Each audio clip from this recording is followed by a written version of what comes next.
जय गुरुदेव। संक्षिप्त शिव महापुराण वायु संहिता। नमो रुद्राय शांताय ब्राह्मणे परमात्मने। पाशुपत व्रत की विधि और महिमा तथा भक्ष्य धारण की महत्ता। ऋषि बोले, भगवान, हम परम उत्तम पाशुपत व्रत को सुनना चाहते हैं, जिसका अनुष्ठान करके ब्रह्मा आदि सब देवता पाशुपत माने गए हैं। वायुदेव ने कहा, मैं तुम सब लोगों को गोपनीय पाशुपत व्रत का रहस्य बताता हूँ, जिसका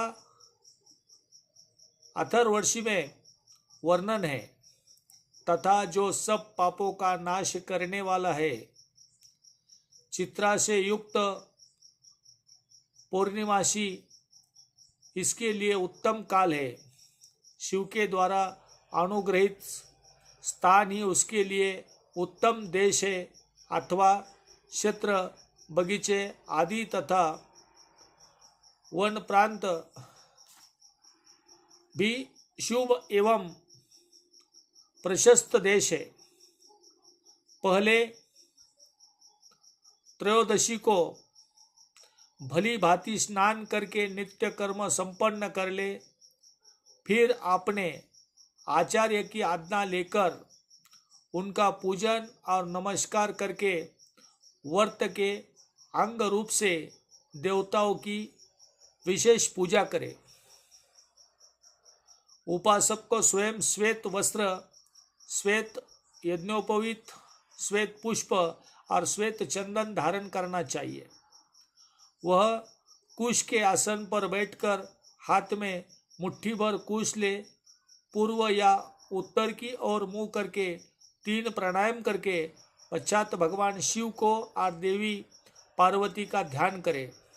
फिर यह संकल्प करे कि मैं शिव शास्त्र में बताई हुई विधि के अनुसार यह पाशुपत व्रत करूँगा। वह जब तक शरीर गिर न जाए तब तक के लिए, अथवा 12, 6 या 3 वर्षों के लिए, अथवा 12, 6, 3 या 1 महीने के लिए, अथवा 12, 6, 3, 1 दिन के इस व्रत की दीक्षा ले। संकल्प करके विराज होम के लिए विधिवत अग्नि की स्थापना करके कर्मशः घी, समिधा और चरु से हवन करे। तत्पश्चात तत्वों की शुद्धि के लिए उपदेश से फिर मूल मंत्र द्वारा उन समिधा आदि सामग्रियों की ही आहुति दे। उस समय वह बार बार यह चिंतन करे कि मेरे शरीर में जो ये तत्व है सब शुद्ध हो जाए।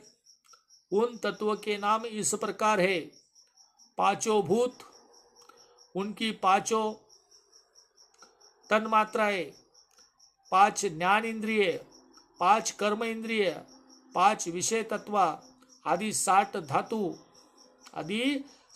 धातु, प्राण आदि 5 वायु, मन, बुद्धि, अहंकार, प्रकृति, पुरुष, राग, विद्या, कला, नियति, काल, माया, शुद्ध विद्या, महेश्वर, सदाशिव, शक्ति तत्व और शिव तत्व, ये कर्मश तत्व कहे गए हैं। विरज मंत्रों से आहुति करके होता रजोगुण रहित शुद्ध हो जाता है। फिर शिव का अनुग्रह पाकर वह ज्ञानवान होता है। तदनंतर गोबर लाकर उसकी पिंडी बनाए, फिर उसके मंत्र द्वारा अभिमंत्रित करके अग्नि में डाल दे। उसके बाद उसका प्रोक्षण करके उस दिन व्रत की केवल हविष्य खाकर रहे। जब रात बीतकर प्रातःकाल आए तब चतुर्दशी में पुनः पूर्वोक्त सब कृत्य करे। उस दिन शेष समय निराहार रहकर ही बिताए। फिर पूर्णिमा को प्रातः काल इसी तरह होम पर्यंत कर्म करके रुद्राग्नि का उपसंहार करे। तदनंतर यज्ञ पूर्वक उसमें से भस्म ग्रहण करे। इसके बाद साधक चाहे जटा रखा ले, चांदे सारा शीर मुंडा ले, या चाहे तो केवल सिर पर शिखा धारण करे। इसके बाद स्नान करके यदि वह लोक लज्जा से ऊपर उठ गया हो तो दिगंबर हो जाए, अथवा गेरुआ वस्त्र, मुर्गचर्म या फटे पुराने चिंदोड़े को ही धारण कर ले। एक वस्त्र धारण करे, वलकल पहन कर रहे, कटी में मेखला धारण करके हाथ में दंड ले ले। तदनंतर दोनों पैर धोकर आचमन करे। विराग्नि से प्रकट हुए भस्म को एकत्र करके अग्नि रीति भस्म इत्यादि 6 अथर्ववेदीय मंत्रों द्वारा उसे अपने शरीर में लगाए। मस्तक से लेकर पैर तक सभी अंगों में उसे अच्छी तरह मल ले। इसी क्रम से प्रणव या शिव मंत्र द्वारा सर्वांग में भस्म रमाकर त्रैयुषम इत्यादि मंत्रों से ललाट आदि अंगों में त्रिपुंड की रचना करे। इस प्रकार शिव भाव को प्राप्त हो शिव योग का आचरण करे। तीनों संध्याओं के समय ऐसा ही करना चाहिए। यही पाशुपत व्रत है जो भोग और मोक्ष देने वाला है। यह जीवों के पशु भाव को निवृत्त कर देता है। इस प्रकार पाशुपत व्रत के अनुष्ठान द्वारा पशुत्व का परित्याग करके लिंग मूर्ति सनातन महादेव जी का पूजन करना चाहिए। यदि वैभव हो तो सोने का अष्टदल कमल बनवाइए। इसमें 9 प्रकार के रत्न जड़े गए हो, उसमें कर्णिका और केसर भी हो। ऐसे कमलों को भगवान का आसन बनाए। धनाभाव होने पर लाल या सफेद कमल के फूल का आसन अर्पित करे। वह भी न मिले तो केवल भावनामय कमल समर्पित करे। उस कमल की कर्णिका में पीठिका सहित छोटे से स्फटिक मणिमय लिंग की स्थापना करके क्रमश विधि पूर्वक उसका पूजन करे।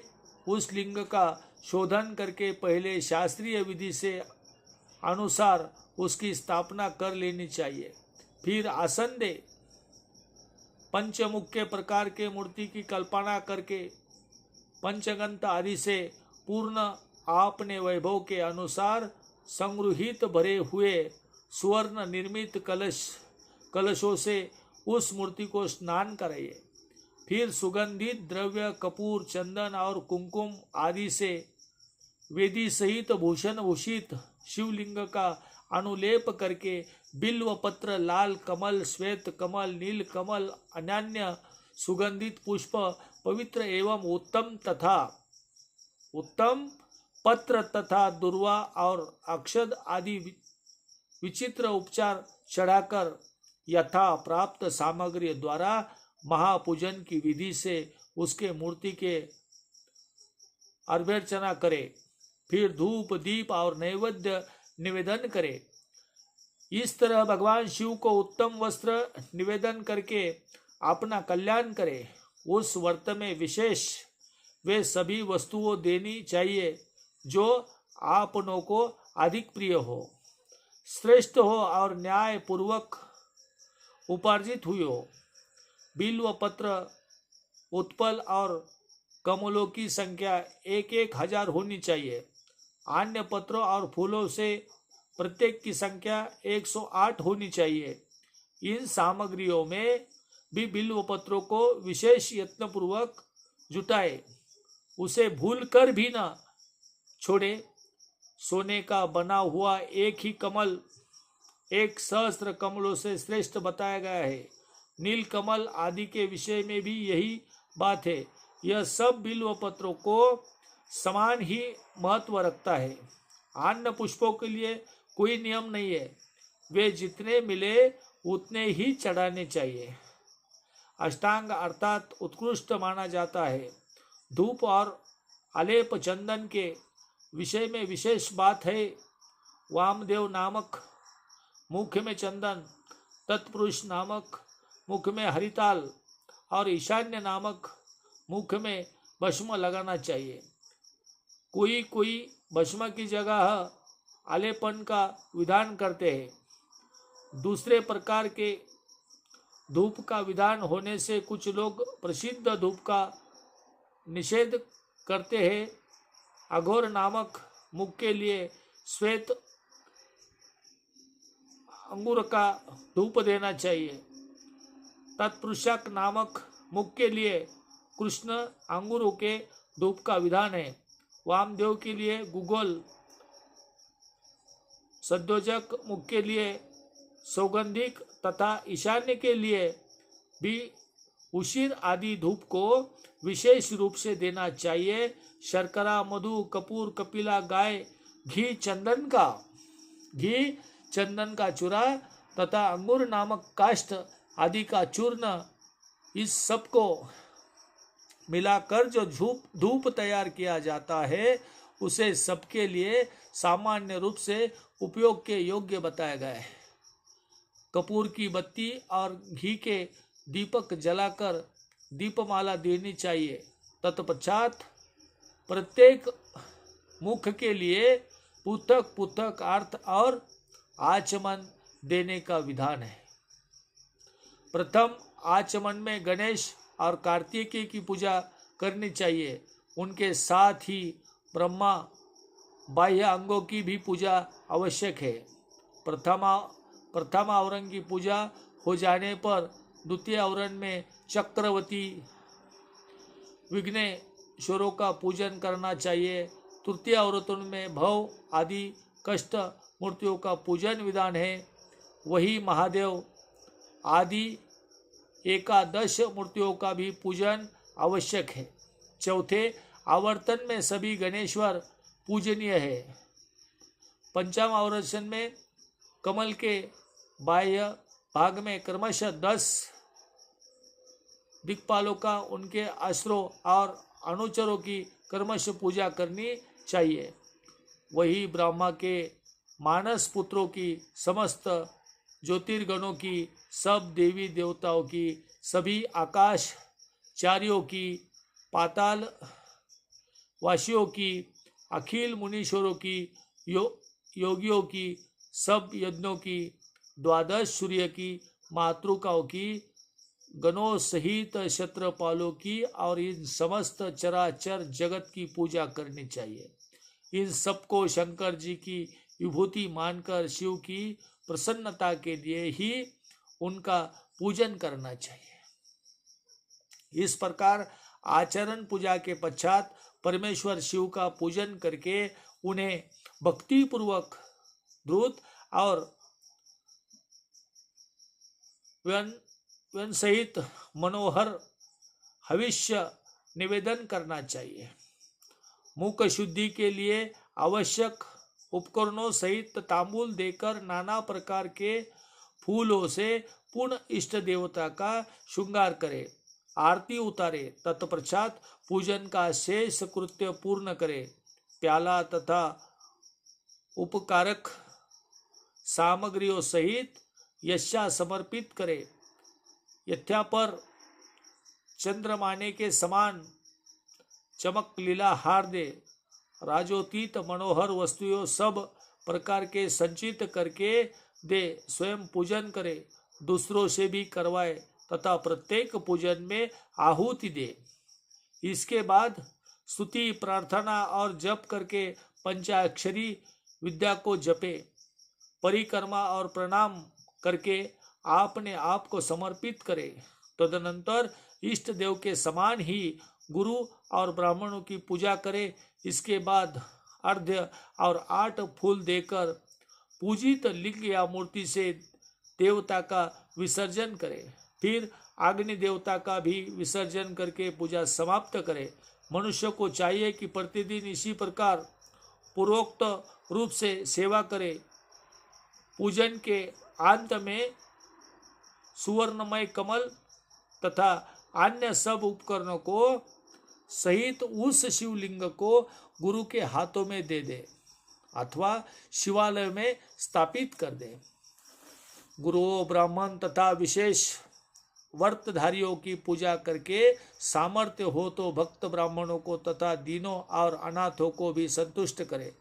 स्वयं उपासक में असमर्थ होने पर फल मूल खाकर या दूध पीकर रहे अथवा मिश्रान्न भोजी हो या एक समय भोजन करे। रात को प्रतिदिन परिमित भोजन करे और पवित्र भाव से भूमि पर ही सोए। भस्म पर, तृण पर अथवा चीर या मुर्ग चर्म पर शयन करे। प्रतिदिन ब्रह्मचर्य का पालन करते हुए इस व्रत का अनुष्ठान करे।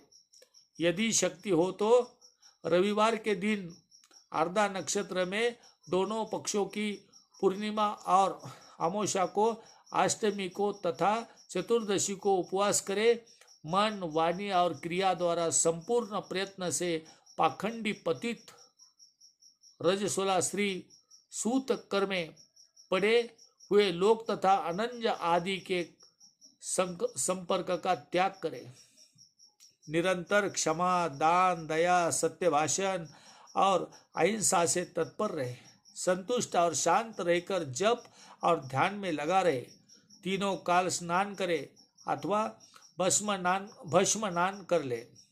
मन, वाणी और क्रिया द्वारा विशेष पूजा किया करे। इस विषय में अधिक कहने से क्या लाभ। व्रतधारी पुरुष कभी अशुभ आचरण न करे। अमादवश आदि वैसा आचरण बन जाए तो उसके गुरु लाघव का विचार करके उसके दोष का निवारण करने के लिए पूजा, होम और जप आदि के द्वारा उचित प्रायश्चित्त करे। व्रत की समाप्ति पर्यंत भूलकर भी अशुभ आचरण न करे। समाप्ति हो तो उसके अनुसार गोदान, वस्त्रोदान और पूजन करे। भक्त पुरुष निष्काम भाव से शिव की प्रीति के लिए ही सब कुछ करे। यह संक्षेप से इस व्रत की सामान्य विधि कही गई है। अब शास्त्र के अनुसार प्रत्येक मास में जो विशेष कृत्य है उसे बताता हूँ। वैशाख मास में हीरे के बने हुए शिवलिंग का पूजन करना चाहिए। ज्येष्ठ मास में मरक माणिक शिवलिंग की पूजा उचित है। आषाढ़ मास में मोती के बने हुए शिवलिंग को पूजनीय समझना चाहिए। श्रावण मास में नीलम का बना हुआ शिवलिंग पूजन में योग्य है। भाद्रपद मास में पूजन के लिए पंगराज मणियम लिंगों को उत्तम माना गया है। आश्विन मास में गोमेद मणि के बने हुए लिंग की उत्तम समझे। कार्तिक मास में मूंगे के और मार्गशीर्ष मास में वैदुर्य मणि के बने हुए लिंग का पूजन विधान है। पौष मास में पुष्कराग अर्थात पुखराज मणि के तथा माघ मास में सूर्यकांत मणि के लिंग का पूजन करना चाहिए। फाल्गुन मास में चंद्रकांत मणि और चैत्र मास में सूर्यकांत मणि बने हुए लिंग के पूजन की विधि है। अथवा रत्नों के न मिलने पर सभी मास में सुवर्णमय लिंग की ही पूजन करना चाहिए। सुवर्ण के अभाव से चांदी, तांबे, पत्थर, मिट्टी, लाह या और किसी वस्तु का भी जो सुलभ हो लिंग बना लेना चाहिए अथवा अपनी रुचि के अनुसार सर्वगंधमय लिंग का निर्माण करें। व्रत की समाप्ति के समय नित्य कर्म पूर्ण करके पूर्ववत विशेष पूजा और हवन करके पश्चात आचार्य का तथा विशेषत व्रत ब्राह्मण का पूजन करे। फिर आचार्य की आज्ञा ले पूर्व या उत्तर की ओर मुंह करके कुशासन पर बैठे हाथ में कुश ले। प्राणायाम करके सांब सदाशिव का ध्यान करते हुए यथा शक्ति मूल मंत्र का जप करे। फिर पूर्ववत आज्ञा ले हाथ जोड़कर नमस्कार करके भगवान आप मैं आपकी आज्ञा से इस व्रत का उस्तंग करता हूँ ऐसा कह शिवलिंग के मूल भाग में उत्तर दिशा की ओर कुशों का त्याग करे। तदनंतर दंड चीर जटा और मेखला को भी त्याग दे। इसके बाद फिर विधि पूर्वक आचमन करके पंचाक्षर मंत्र का जप करे। जो आत्यंतिक दीक्षा ग्रहण करके आपने शरीर का अंत होने तक शांत भाव से इस व्रत का अनुष्ठान करता है वह नैष्ठिक व्रत कहता है। उसे सब आश्रमों में से ऊपर उठा हुआ महापाशुपत जानना चाहिए। वही तपस्वी पुरुषों में श्रेष्ठ है और वही महान व्रतधारी है। जो 12 दिनों तक प्रतिदिन विधि पूर्वक इस व्रत का अनुष्ठान करता है वह भी नैष्ठिकता से ही मुख्य है, क्योंकि उसने तीव्र व्रत का आश्रय लिया है। जो अपने शरीर में घी लगाकर व्रत के सभी नियमों को पालन में तत्पर हो 2-3 दिन एक दिन भी इस व्रत का अनुष्ठान करता है वह भी कोई नैष्ठिक ही है। जो निष्काम होकर अपना परम कर्तव्य मानकर अपने आप को शिव के चरणों में समर्पित करके इस उत्तम व्रत का सदा अनुष्ठान करता है उसके समान कहीं कोई नहीं है। विद्वान ब्राह्मण भस्म लगाकर महापातक जनिक अत्यंत दारुण पापों से भी तत्काल छूट जाता है, इसमें संशय नहीं है। रुद्राग्नि का जो सबसे उत्तम वीर्य बल है वही भस्म कहा गया है। अंत जो सभी समयों में भस्म लगाए रहता है वह वीर्यवान माना जाता है। भस्म में निष्ठा रखने वाले पुरुषों के सारे दोष उस भस्माग्नि में संयोग से दग्ध होकर नष्ट हो जाते हैं। जिसका शरीर भस्मनान से विशुद्ध है वह भस्मानिष्ठ कहा गया है। जिसके सारे अंगों में भस्म लगा हुआ है, जो भस्म के प्रकाश माना है, जिसमें भस्म में त्रिपुंड लगा रखा है, तथा जो भस्म से स्नान करता है वह भस्मानिष्ठ माना जाता है। भूत प्रेत पिशाच तथा अत्यंत दुख रोग भी भस्मनिष्ठ के निकट से दूर भागते हैं, इसमें संशय नहीं है। यह शरीर को भाषित करता है, इसीलिए भसित कहा गया है तथा पापों का भक्षण करने के कारण उसका नाम भस्म है। भूति ऐश्वर्य कारक होने से उसे भूति या विभूति भी कहते हैं। विभूति रक्षा करने वाली है, अंत उसका एक नाम रक्षा भी है।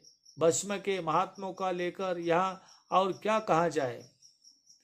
भस्म से स्नान करने वाला व्रती पुरुष साक्षात महेश्वर देव कहा गया है। यह परमेश्वर रुद्राग्नि संबंधी भस्म शिव भक्तों के लिए बड़ा भारी अस्त्र है, क्योंकि उसने सौम्य मुनि के बड़े भाई